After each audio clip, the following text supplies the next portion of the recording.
Before I became a tech founder, I was a police officer for 13 years. I was mainly assigned to the canine unit, the dog squad, which basically meant that I was paid to play cops and robbers with my dog.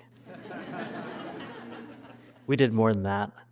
We wore the uniform, and yes, he had one too.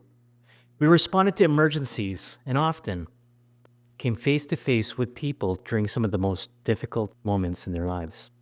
These emergencies that we responded to usually posed a high risk to public safety. And when the systems that we use fail, people suffer. As much as I love serving my community, I couldn't shake this feeling that we were working in systems that weren't built for the realities of today. My journey to this stage didn't start there. My story begins in the Philippines, where I grew up, a place that, to me, was filled with mixed memories. I grew up in a developing country when times were tough and technology didn't exist.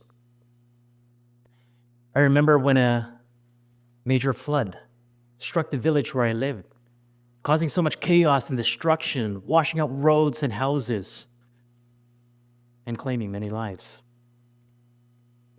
I also remember walking through miles of mud and debris with no guidance or support, and our community left fending for ourselves. Eventually, the flood washed away, but that feeling of abandonment stayed with me. And that experience, it taught me a lot about resilience, and it taught me that the systems that we use to stay informed and engaged are important. And when the systems that we use fail, people suffer.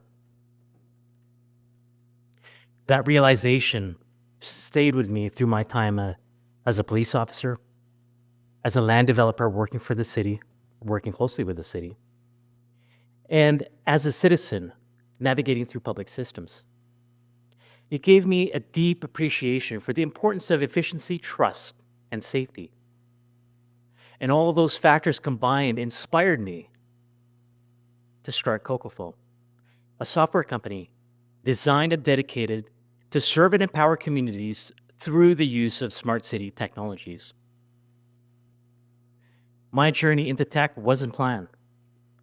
It was a series of lessons learned through hardship, resilience, and the realization that if we have the tools and the systems to improve our lives, that we owe it to ourselves and for others to use them.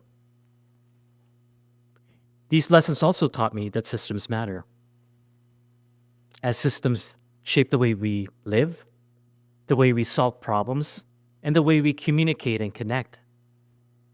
And when the systems that we use fail, people suffer.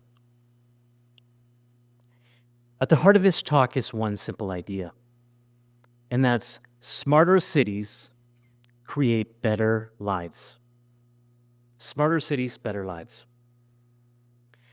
When our cities or local government modernize their systems, it can break down barriers, empower residents, and create opportunities for our communities. Think of a time when you had to interact with your city. Maybe it was to sign up for a community class or apply for a permit or a license, even pay a city fee. Did it feel as simple as ordering a pizza online or hailing a ride on your phone? Maybe, but according to studies and surveys, over 70% of cities around the world are using outdated systems.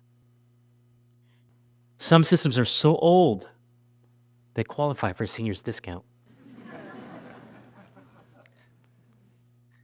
As citizens, we've come to expect a seamless experience in every part of our lives except for when we're interacting with our cities. And our cities are trying their best to serve us. They are. But these systems are creating barriers. Take the process in applying for a business license. Entrepreneurs are faced with mountains of paperwork, long lineups at City Hall, and long wait times for approval. These delays aren't just frustrating. They delay businesses in starting, creating job opportunities, and contributing back to our local economies. That's just one example. Of course, change isn't easy. Our cities are faced with budget constraints, legacy systems that are difficult to remove or replace, and the constant need to balance innovation with public trust. The struggle is real. Well, we can't let that keep us from moving forward. Now imagine being able to sign in once and having access to all of the services that your city has to offer. What if interacting with your city was as easy as using your favorite app? And what if these systems didn't just respond to your requests, but could anticipate them using AI? Picture a city where issues or public safety concerns are addressed before they escalate, and where services are automatically adjusted based on real-time demand. Smarter cities don't just improve services. They create a more inclusive community where people feel connected and valued. These are not just ideas. Many cities are already exploring their potential to address challenges and to reimagine how they can better serve their communities. What I hope you take away from this is that as our population grows, the importance of having more efficient and accessible service become more critical. And when the systems that we use fail, people suffer. But smarter cities create better lives. This vision is not just for today, but it's for every future generation that deserves a stronger connection with the people who govern them. To the entrepreneurs and innovators, I urge you to think of how your solutions can contribute to this sector.